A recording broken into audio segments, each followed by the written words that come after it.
تو اب اس کے تحت ایک حدیث لے کر آئے ہیں 2313 نمبر۔ حضرت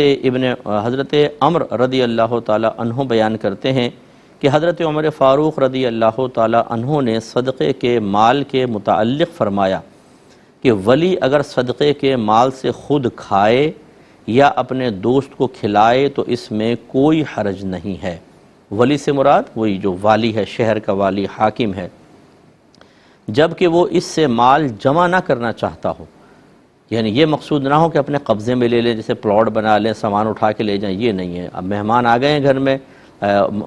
جو حکومتی مہمان ہوتے ہیں، ایک تو ہوتا ہے ذاتی گھر کا مہمان، اس کی بات نہیں ہو رہی ہے، ایک ہے جیسے باہر کے وفد ملنے آ رہے ہیں امیر المومنین سے، تو اب یقینی سی بات ہے اگر دیکھا جائے تو وہ تو ریاست کے مہمان ہیں، وہ ذاتی مہمان نہیں، ان کے بارے میں فرما رہے ہیں کہ ان کو کھلا پلا سکتے ہیں اور خود بھی اس میں سے تھوڑا بہت کھا سکتے ہیں۔ حضرت ابن عمر رضی اللہ تعالی عنہما حضرت عمر رضی اللہ تعالی عنہ کے صدقات کے منتظم اور متولی تھے، تو اہل مکہ سے جو مہمان ان کے پاس آتے وہ ان کو اس مال سے کھلاتے تھے۔ تو یہ بڑی توجہ والی بات ہے، اور اس کو جو مسئلے جانتا ہو وہی اس میں تصرف کرے۔ جیسے آج کل مدارس میں آپ کوئی فنڈ وغیرہ دیتے ہیں، ڈونیشن دیتے ہیں، تو وہاں کے بچوں کے لیے کھانا وغیرہ بنایا جاتا ہے،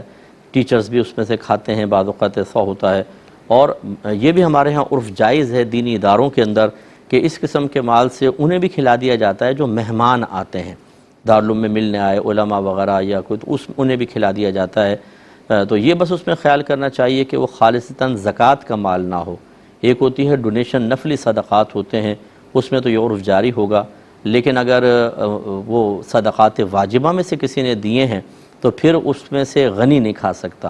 اسے پھر وہ شرعی فقیر جو بچے ہیں مہمان، اور ان میں بھی وہ کہ جو غریب بچے ہیں، یہ نہیں کہ مثال کے طور پہ ہاسٹل میں کوئی امیروں کا بچہ بھی ٹھہرا ہوا ہے تو وہ اس کھانے میں سے کھائے، وہ ایسا نہیں کرے گا، اسے اپنا کھانے کے پیسے خود علیحدہ دینے چاہیے۔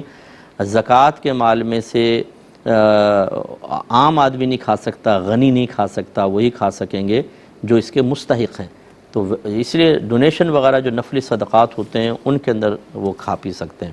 تو یہ تھوڑا سا اس لیے میں نے کہا کہ تھوڑا احتیاط کرنی چاہیے، اور کرتے بھی ہوں گے ادارے والے، یقینی سی بات ہے کہ انہیں یہ مسائل معلوم ہوتے ہیں تو خیال کرتے ہیں، تو اس لیے اگر کوئی آپ میں سے کوئی دیتا ہے تو تشویش میں مبتلا نہ ہو۔ اگلا باب قائم کرتے ہیں کہ باب الوکالتی فی الحدود، حدود میں وکیل بنانے کا باب۔ حد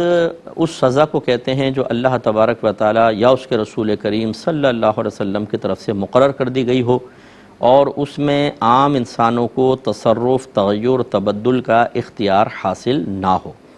جیسے چوری کریں تو ہاتھ کاٹنا، اگر کوئی زنا کر لیتا ہے، غیر شادی شدہ کرے تو 100 کوڑوں کی سزا ہے، اور شادی شدہ کر لے تو ہمارے مذہب میں بڑی سخت سزا ہے، اس کو رجم کرنا۔ رجم کا مطلب ہوتا ہے پتھر مار مار کے اس کو ہلاک کر دینا، تو یہ سزائیں اس کو حد کہتے ہیں۔ اور اگر